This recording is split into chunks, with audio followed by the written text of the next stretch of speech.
মেয়েদের জীবনটা অনেক দুঃখের। মেয়েদের নিয়ে না কোনো স্বপ্ন রচনা করা যায় না, অন্তত মেয়ে সন্তানকে নিয়ে না।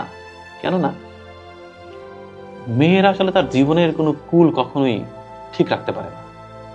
বাবার সংসারে একরকম অ্যাটিচিউড করতে হয় তাকে, বিয়ে হওয়ার পরে স্বামী সংসারে গিয়ে আর এক রকম আচরণ করতে হয়, আবার বৃদ্ধ বয়সে গিয়ে ছেলের সংসারে গিয়ে আর এক রকমের রূপ ধরতে হয়।